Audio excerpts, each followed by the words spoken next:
Como já era de se esperar, o Chainsaw Man preto mandou todo mundo pra vala em questão de segundos. Simplesmente, o Potita chegou solando geral, mas parece que a Yoro realmente tem a intenção de se tornar a nova oponente do Chainsaw Man preto. Será que isso vai prestar? Se você quiser saber do que eu tô falando, então fique comigo nesse vídeo até o final.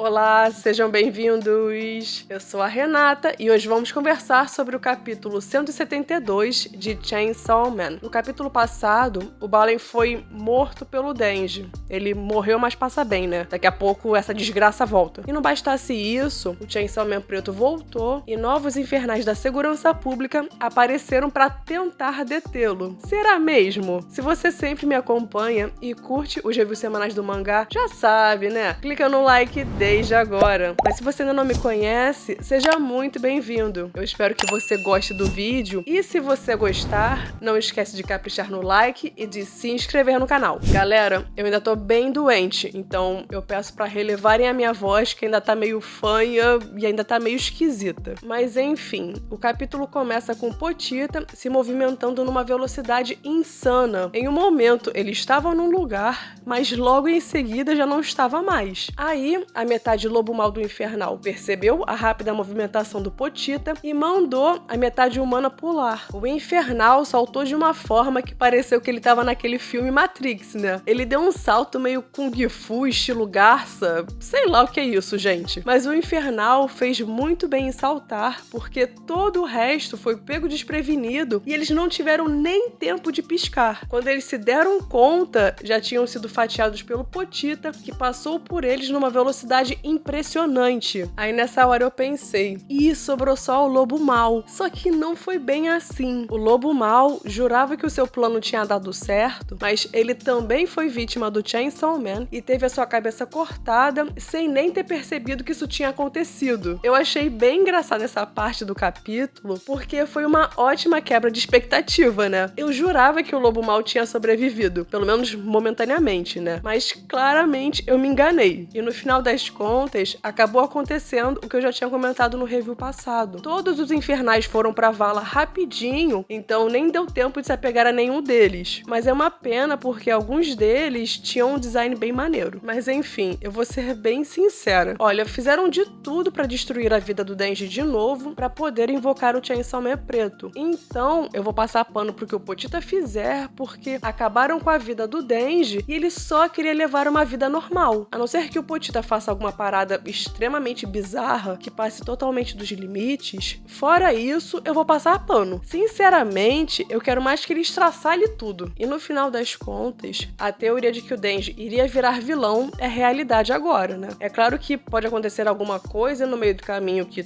toque o coração do Denji e ele volte ao normal, mas isso não vai ser fácil de acontecer, porque tiraram tudo que ele tinha. Enfim, depois que o Chainsaw Man fatiou todos os infernais e um humano da segurança pública numa velocidade impressionante, apareceu o Kishibe de baixo orçamento e ordenou que a 6ª Divisão Especial começasse a operação. Aí ocorreu uma explosão e na hora eu pensei na Reese, né? Mas eu já vou adiantar que não foi ela quem causou a explosão. O Potita caiu do alto de um prédio que veio abaixo com a explosão, mas aterrissou no solo com bastante facilidade. Só que aquilo era uma armadilha. Assim que ele aterrissou no solo, o demônio Centopeia apareceu, envolveu o corpo do Potita como se fosse uma cobra e pela primeira vez ele foi ferido. Galera, a segurança pública claramente está colocando em prática algum plano para tentar deter o Chainsaw Man. Aliás, talvez Kiga e Balen podem ter se tornado aliados da segurança pública, pelo menos momentaneamente. Eu digo isso porque a segurança pública, pelo visto, realmente estava do lado de fora do restaurante Sushi ou próxima do lugar. E eles já estavam preparados para o aparecimento do Chainsaw Man preto. Tanto é que rapidamente colocaram o plano em prática. Só que eu tenho as minhas sinceras dúvidas se eles realmente têm condições de deter o Potita. Na minha humilde opinião,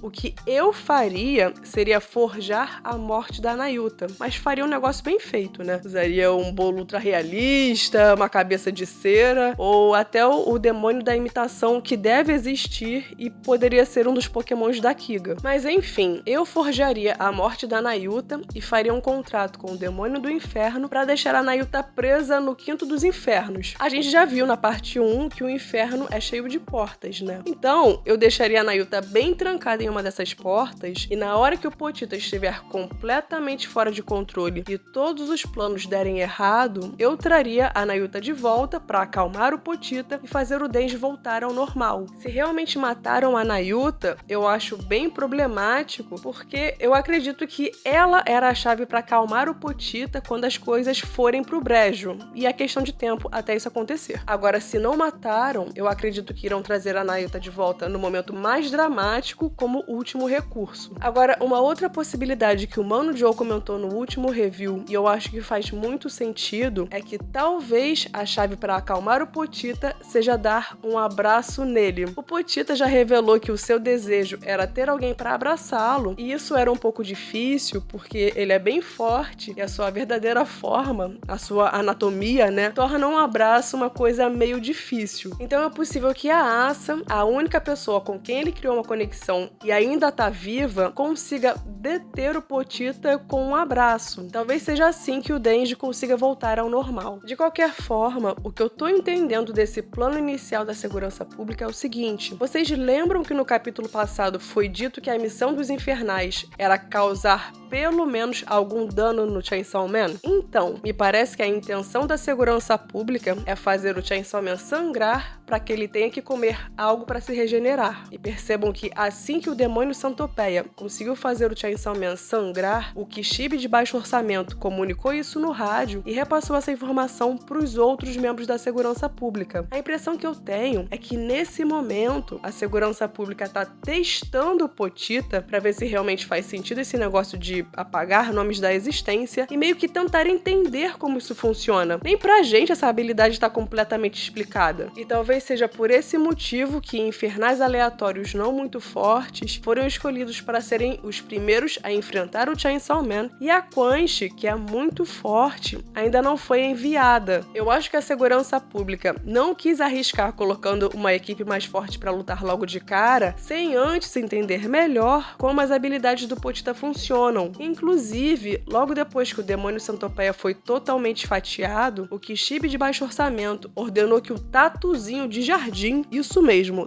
Tatuzinho de Jardim, assumisse a dianteira. Mas isso foi completamente em vão, porque os dois também foram obliterados pelo Pochita em questão de segundos. E aí, o que o Pochita resolveu fazer foi uma espécie de espetinho com as cabeças que ele decepou. E, mano, esse painel foi muito cinema. Ficou muito insano. O Fujimoto caprichou demais nesse painel, cara. O Pochita estava segurando nas mãos, se bem que não é exatamente nas mãos, né? Mas sim em motosserras. Enfim, o Pochita estava segurando a cabeça do demônio da orelha e deu a entender que iria comê-lo. Havia uma câmera ali perto que estava captando tudo que o Pochita estava fazendo e um cara, que deve ser da segurança pública, comentou que o Chainsaw Man estava prestes a devorar o demônio da orelha. Então, será que o poder especial do Pochita também funciona em infernais? Em tese, sim. Os infernais são demônios que realizam a possessão de cadáveres de seres humanos, sendo que geralmente os demônios que se tornam infernais acabam ficando mais fracos. Mas nesse capítulo, o Pochita comeu apenas a cabeça do demônio da orelha e não o seu corpo todo, e pelo visto, o poder do Pochita já funcionou. Tanto é que quando o Katana Man perguntou cadê o Chainsaw Man, a Yoru só comentou vagamente, sumiu. De fato, assim que o Chainsaw Man preto surgiu, ele meteu o pé do restaurante Sushishi. Só que a Yoru não estava respondendo o que o Katana Man perguntou. Na verdade, a Yoru estava falando sozinha porque ela percebeu que alguma coisa sumiu. Ela ficou um tempo tentando entender o que sumiu, até que ela passou a mão no lugar onde antes ficava a sua orelha e tudo fez sentido. O Chainsaw Man apagou a orelha da existência. Ou seja, a partir de agora, o Fujimoto vai desenhar personagens sem orelha, porque elas deixaram deixaram de existir no mundo de Chainsaw Man. Pois é, galera, o bagulho é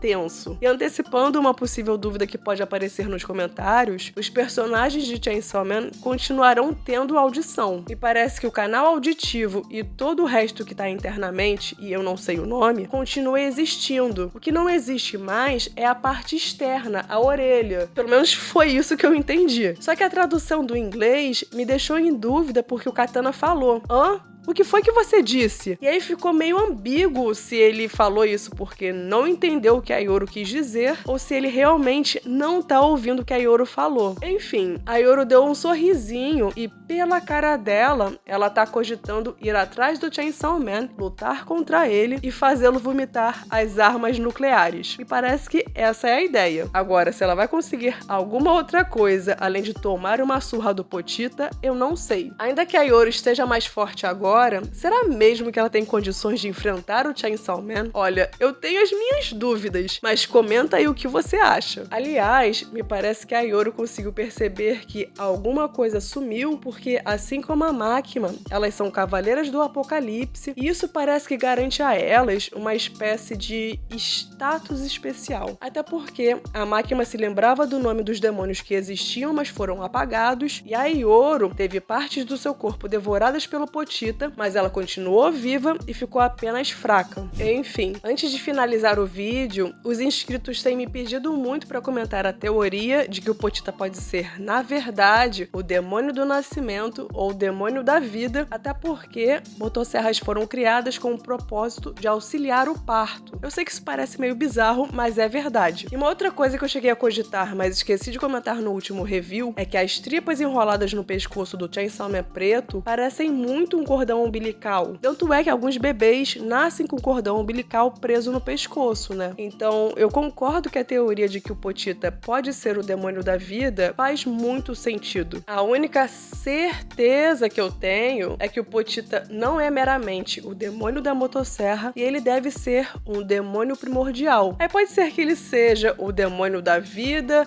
o demônio do esquecimento ou alguma outra coisa que a gente não pensou ainda. Mas de qualquer forma, o vídeo em que eu dei mais detalhes sobre essa teoria tá aparecendo agora na tela. Então, quem ainda não assistiu, assista. Semana que vem, Chainsaw Man terá uma pausa, até porque o Pochita tem que descansar um pouquinho. É cansativo solar todo mundo, né? Mas se você curtiu o vídeo, eu te peço para clicar no like e se inscrever no canal, caso ainda não seja inscrito. E também vale a pena ativar as notificações para que você seja avisado assim que sair o próximo review. Bom, esse foi o vídeo de hoje. Eu vou ficando por aqui. Até breve!